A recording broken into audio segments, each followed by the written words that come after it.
കറിവിൽ subscribe ചെയ്യാൻ മറക്കരുത്. പുതിയ വീഡിയോസിൻ്റെ നോട്ടിഫിക്കേഷൻസ് ലഭിക്കുന്നതിനായി ബെൽ ബട്ടണിൽ ഓൾ ക്ലിക്ക് ചെയ്യുക. ഹലോ, നമസ്കാരം. എന്തൊക്കെയുണ്ട് വിശേഷങ്ങൾ? എല്ലാവർക്കും സുഖം തന്നെയെന്ന് വിശ്വസിക്കുന്നു. ഞങ്ങളിവിടെ സുഖമായിരിക്കുന്നു കേട്ടോ. അപ്പോൾ ഞാനിന്ന് ചെയ്യാൻ പോകുന്നത് വളരെ എളുപ്പത്തിൽ ചെയ്യാൻ പറ്റുന്ന ഒരു റെസിപ്പിയാണ്. അതായത് മസാല ബ്രെഡ്. ഞാൻ ഇതിനു മുൻപ് മസാല ഇഡ്ഡലി ചെയ്തിട്ടുണ്ടായിരുന്നു. ഏകദേശം സെയിം റെസിപ്പി തന്നെയാണ് ഞാൻ ഫോളോ ചെയ്തിരിക്കുന്നത്. അപ്പോൾ നമുക്ക് പെട്ടെന്ന് തന്നെ തയ്യാറാക്കിയെടുക്കാൻ പറ്റും. പക്ഷേ കുട്ടികൾക്ക് നല്ല ഇഷ്ടപ്പെടുന്നൊരു വിഭവമാണിത്. അതിന് വേണ്ടി എന്താ ചെയ്യേണ്ടതെന്ന് വെച്ച് കഴിഞ്ഞാൽ ഞാനിപ്പോൾ ഒരു 5 സ്ലൈസ് ബ്രെഡാണ് എടുത്തിരിക്കുന്നത്. ഇത് വൈറ്റ് ബ്രെഡാണ്, പക്ഷേ നിങ്ങൾക്ക് ഏത് ബ്രെഡ് വേണമെങ്കിലും ഉപയോഗിക്കാം. അപ്പോൾ ആദ്യം തന്നെ ഈ ബ്രെഡ് നമുക്ക് ജസ്റ്റ് ഒന്ന് ടോസ്റ്റ് ചെയ്തെടുക്കാം. ബ്രെഡ് ടോസ്റ്റ് ചെയ്യാതെ നമ്മളിത് ഉണ്ടാക്കുകയാണെന്നുണ്ടെങ്കിൽ പെട്ടെന്ന് തന്നെ കുഴഞ്ഞു പോകും. അപ്പോൾ കുഴഞ്ഞു പോകാതിരിക്കാൻ വേണ്ടിയിട്ടാണ് ജസ്റ്റ് ബ്രെഡ് ഒന്ന് 2 സൈഡിൽ ഒന്ന് ടോസ്റ്റ് ചെയ്യാൻ പറയുന്നത് കേട്ടോ. അപ്പോൾ ഇതേപോലെ ഒരു ഗോൾഡ് കളർ ആവുന്ന വരെ നമുക്ക് ടോസ്റ്റ് ചെയ്തെടുക്കാം. അപ്പോൾ ഞാനിവിടെ 5 സ്ലൈസ് ബ്രെഡും നന്നായി ടോസ്റ്റ് ചെയ്ത് വെച്ചിട്ടുണ്ട്. കരിയാൻ പാടില്ല കേട്ടോ, അത് പ്രത്യേകിച്ച് ശ്രദ്ധിക്കുക. മീഡിയം ഫ്ലെയിമിലിട്ട് തിരിച്ചു മറിച്ചിട്ട് അങ്ങ് ടോസ്റ്റ് ചെയ്താൽ മതി. 5 മിനിറ്റ് കഴിഞ്ഞതിന് ശേഷം നമുക്കങ്ങ് ചെറിയ ചെറിയ പീസസ് ആയിട്ട് മുറിച്ച് വെക്കണം. അപ്പോൾ ബ്രെഡ് ഞാനിവിടെ കട്ട് ചെയ്തുകൊണ്ടിരിക്കുകയാണ്. തണുത്തിട്ടുണ്ട്. അത് പിന്നെ അരി കട്ട് ചെയ്യേണ്ട ആവശ്യമൊന്നുമില്ല നമ്മളിത് ഉണ്ടാക്കുമ്പോൾ. ഇനി നമുക്ക് മസാല ബ്രെഡ് ഉണ്ടാക്കാനുള്ള മസാല റെഡിയാക്കാൻ തുടങ്ങാം. അതിനുവേണ്ടി ഒരു കടായി അടുപ്പത്ത് വെക്കുക. അതിലോട്ട് നമുക്ക് 2 ടേബിൾ സ്പൂണോളം ഓയിൽ ഒഴിച്ചു കൊടുക്കാം. ഏത് ഓയിൽ വേണമെങ്കിലും ഉപയോഗിക്കാം. ഞാനിപ്പോൾ 2 ടേബിൾ സ്പൂൺ സൺഫ്ലവർ ഓയിലാണ് ഒഴിച്ചു കൊടുക്കുന്നത്. അതൊന്ന് ചൂടാവട്ടെ. എണ്ണ ചൂടായിട്ടുണ്ട്. നമുക്ക് അതിലോട്ട് ഒരല്പം കടുക് ചേർത്ത് കൊടുക്കാം. കടുക് നിർബന്ധമൊന്നും ഇല്ല കേട്ടോ. കടുകിന് പകരമായിട്ട് നിങ്ങൾക്ക് ക്യുമിൻ സീഡ്സ് ചേർത്ത് കൊടുക്കാം. അതായത് ജീരകം വേണമെങ്കിൽ ചേർത്ത് കൊടുക്കാം. പക്ഷേ ഞാനിവിടെ നിന്ന് ഇച്ചിരി കടുകാണ് ചേർക്കുന്നത്. ഒരുപാടൊന്നും വേണ്ട. കുട്ടികൾക്ക് കടുക് ഇഷ്ടമില്ലെങ്കിൽ അവോയ്ഡ് ചെയ്യാം. അതുപോലെ തന്നെ എൻ്റെ ഫേവറേറ്റ് ഇൻഗ്രീഡിയൻ്റ് ആയിട്ടുള്ള ഉരുദാൽ, അതായത് ഉഴുന്നുപരിപ്പ് ചേർത്ത് കൊടുക്കുക ഒരു അല്പം. അത് ജസ്റ്റ് ഒന്ന് പൊട്ടട്ടെ. അതിന് ശേഷം നമുക്ക് ബാക്കിയുള്ള ഇൻഗ്രീഡിയൻസ് ചേർക്കാം. ഇനി നമുക്ക് ഒരു ചെറിയ സവാള വളരെ നൈസാക്കി അരിഞ്ഞത് ചേർത്ത് കൊടുക്കാം. അതുപോലെ തന്നെ 2 പച്ചമുളക് ചെറുതാക്കി അരിഞ്ഞത്, ഇഞ്ചി 1 ടീസ്പൂൺ, വെളുത്തുള്ളി 1/2 ടീസ്പൂൺ. വെളുത്തുള്ളി ഇഞ്ചിയും പേസ്റ്റ് ആണെങ്കിലും കുഴപ്പമൊന്നുമില്ല. അതുപോലെ കുറച്ച് കറിവേപ്പില മിക്സ് ചെയ്ത് കൊടുക്കാം. ഇതിലോട്ട് ആവശ്യത്തിന് ഉപ്പ് ചേർത്ത് കൊടുക്കാം.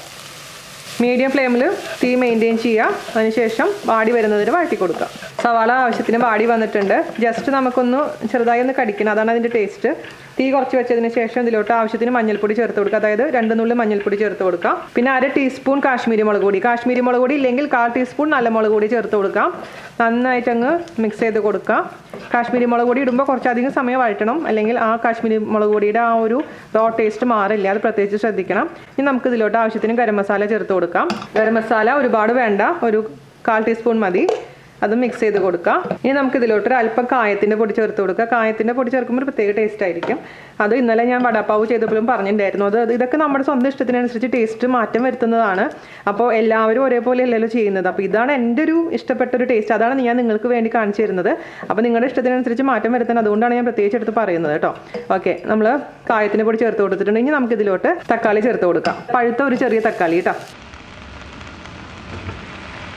നന്നായിട്ട് മിക്സ് ചെയ്ത് കൊടുക്കുക. അതിനുശേഷം അടച്ച് വെച്ചിട്ട് നന്നായി കുക്ക് ചെയ്തെടുക്കുക. വെള്ളം അതിന് ശേഷമാണ് ചേർത്ത് കൊടുക്കേണ്ടത്. നന്നായി കുക്കായിട്ടുണ്ട്. അതിലോട്ട് നമുക്ക് 1/2 ഗ്ലാസ് ചൂടുവെള്ളം ഒഴിച്ച് കൊടുക്കുക. അതിനുശേഷവും അടച്ച് വെച്ചിട്ട് നമുക്ക് ഒന്നും കൂടെ കുക്ക് ചെയ്തെടുക്കാം. നന്നായി വെന്തിട്ടുണ്ട്. നമുക്കിനി ഇതിലോട്ടൊരു അല്പം ഓപ്ഷനിലാണ് കേട്ടോ, ടൊമാറ്റോ കെച്ചപ്പ് 1 ടേബിൾ സ്പൂണോളം ടൊമാറ്റോ കെച്ചപ്പ് ചേർത്ത് കൊടുക്കാം. കുട്ടികൾക്ക് അത് ഇഷ്ടപ്പെടുമെന്നാണ് എനിക്ക് തോന്നുന്നത്. എന്നിട്ട് ഇതിൻ്റെ ടേസ്റ്റ് നോക്കിയിട്ട് എന്തെങ്കിലും കുറവുകളുണ്ടെങ്കിൽ നമുക്ക് ചേർത്ത് കൊടുക്കാൻ മറക്കരുത്. ടൊമാറ്റോ കെച്ചപ്പ് ചേർത്തതിന് ശേഷം നന്നായി കുക്ക് ചെയ്യണം കേട്ടോ. ടൊമാറ്റോ കെച്ചപ്പിന് ഒരു വാസന ഉണ്ടാവും, അത് മാറണം. ഇച്ചിരി ഉപ്പിൻ്റെ കുറവുണ്ട്, ഇപ്പോൾ ചേർത്ത് കൊടുക്കാം. ഒരു നുള്ളു പഞ്ചസാര ഇട്ട് കൊടുക്കുന്നുണ്ട്. പഞ്ചസാര നിർബന്ധമൊന്നുമില്ല, പക്ഷേ പഞ്ചസാര ഇടുമ്പോൾ പ്രത്യേക ടേസ്റ്റ് ആയിരിക്കും. ഒരു നുള്ളു മാത്രം മിക്സ് ചെയ്ത് കൊടുക്കാം. ഗ്രേവി കുറച്ചും കൂടെ വേണം തോന്നുകയാണെങ്കിൽ അല്പം വെള്ളം ഒഴിച്ചു. ഞാനിപ്പോൾ ഒരു 1/4 ഗ്ലാസും കൂടെ വെള്ളം ഒഴിച്ച് കൊടുക്കാൻ പോവാണ് കേട്ടോ. കുറച്ചും കൂടെ ഗ്രേവി വേണം, എന്നാലാണ് നമ്മുടെ ബ്രെഡൊക്കെ ഇടുമ്പോൾ അതിലേക്ക് നന്നായിട്ട് അബ്സോർബ് ആവുള്ളൂ. അതുകൊണ്ട് 1/4 ഗ്ലാസും കൂടെ ചൂടുവെള്ളം ഒഴിച്ച് കൊടുക്കാം നമുക്കിതിലോട്ട്. മിക്സ് ചെയ്ത് കൊടുക്കാം. ടേസ്റ്റ് ഇടയ്ക്കിടയ്ക്ക് നോക്കാൻ മറക്കരുത്. ഗ്രേവിയുടെ ടേസ്റ്റാണ് നമ്മുടെ മസാല ബ്രെഡിൻ്റെ ടേസ്റ്റ് എന്ന് പറയുന്നത്. എല്ലാം കറക്റ്റാണ്. സ്പൈസ് ലെവലൊക്കെ നിങ്ങളുടെ വീട്ടിലെ ഇഷ്ടത്തിനനുസരിച്ച് മാറ്റം വരുത്താൻ പ്രത്യേകിച്ച് ശ്രദ്ധിക്കണം. എൻ്റെ വീട്ടിലത്തെ എരിവായിരിക്കില്ല നിങ്ങളുടെ വീട്ടിലുണ്ടാവാതെ പ്രത്യേകിച്ച് ശ്രദ്ധിക്കുക. അപ്പോൾ നന്നായി തിളച്ചിട്ടുണ്ട്. നമുക്ക് ഇനി ഇതിലോട്ട് ബ്രെഡ് പീസസ് ഇട്ട് കൊടുക്കാം. നന്നായി അങ്ങ് മിക്സ് ചെയ്ത് കൊടുക്കാം. ബ്രെഡ് ഇട്ടതിന് ശേഷം പിന്നെ ഒരുപാട് സമയമൊന്നും കുക്ക് ചെയ്യേണ്ട ആവശ്യമില്ല, കാരണം അപ്പം പിന്നെ കുഴയും. ഫൈനലി നമുക്ക് എന്ത് ചെയ്യണം, ഇതിൻ്റെ മുകളിലേക്ക് കുറച്ച് എള്ളെണ്ണ, നല്ലെണ്ണ താല്പര്യം ഉണ്ടെങ്കിൽ മാത്രം ഒഴിച്ചാൽ മതി. അതൊരു പ്രത്യേക ഫ്ലേവർ കൊടുക്കുന്നതാണ് നല്ലെണ്ണ അതിൻ്റെ മുകളിൽ കൂടെ ഒന്ന് സ്പ്രിങ്കിൾ ചെയ്ത് കൊടുക്കുമ്പോൾ. അതേപോലെ തന്നെ കുറച്ച് മല്ലിയില തൂക്കി കൊടുക്കാം. ഇതാണ് നമ്മുടെ മസാല ബ്രെഡ്. സിമ്പിളാണ്, അതേസമയം പവർഫുള്ളാണ്. ഇപ്പോൾ നമ്മുടെ മസാല ബ്രെഡ് ഫോട്ടോ ഒക്കെ എടുത്ത് കൊണ്ടുവന്നിട്ടുണ്ട്. ഞാൻ കുറച്ചൊന്ന് ടേസ്റ്റ് ചെയ്ത് നോക്കട്ടെ. ഞാൻ അതിൻ്റെ മുകളിൽ കൂടെ കുറച്ച് സവാള ഒന്ന് ഇട്ടിട്ടുണ്ടായിരുന്നു ഡെക്കറേറ്റ് ചെയ്യാൻ വേണ്ടിയിട്ട്. നല്ല ടേസ്റ്റാണ്. ഞാനിപ്പോൾ ഒന്ന് കഴിക്കുന്നതിനേക്കാൾ മുമ്പായിട്ട് ഒരു അല്പം ലെമൺ ജ്യൂസ് ഒന്ന് പിഴിഞ്ഞൊഴിക്കും. അതാണ് എനിക്കിഷ്ടമുള്ള ടേസ്റ്റ് എന്ന് പറയുന്നത്. ചെറിയൊരു പുളിപ്പ്, അതുപോലെ തന്നെ ഞാൻ സെർവ് ചെയ്യാൻ പോകുന്നത് ഓണിയൻ റൈത്തയുടെ കൂടെയാണ്. അടിപൊളി കോമ്പിനേഷനാണ് കേട്ടോ. അപ്പോൾ ഒന്ന് ടേസ്റ്റ് ചെയ്യട്ടെ. അടിപൊളിയുണ്ട് കേട്ടോ. സ്പൈസിയാണ്, ടാങ്കിയാണ്. ഈ തൈരും കൂടി ആവുമ്പോൾ അടിപൊളി എന്ന് പറഞ്ഞാൽ അടിപൊളിയായിട്ട് ബാച്ചിലേഴ്സിനൊക്കെ ഫ്രൈഡേ അല്ലെങ്കിൽ ബാച്ചിലേഴ്സിനല്ല ആർക്ക് വേണമെങ്കിലും ഒരു മടി പിടിച്ച ദിവസം തയ്യാറാക്കാൻ പറ്റുന്ന ഒരു അടിപൊളിയായിട്ടുള്ള റെസിപ്പിയാണ്. അപ്പോൾ നിങ്ങൾ തയ്യാറാക്കി നോക്കുക. ഇഷ്ടപ്പെട്ടിട്ടുണ്ടെങ്കിൽ ഷെയർ ചെയ്യാനും ലൈക്ക് ചെയ്യാനും മറക്കരുത്.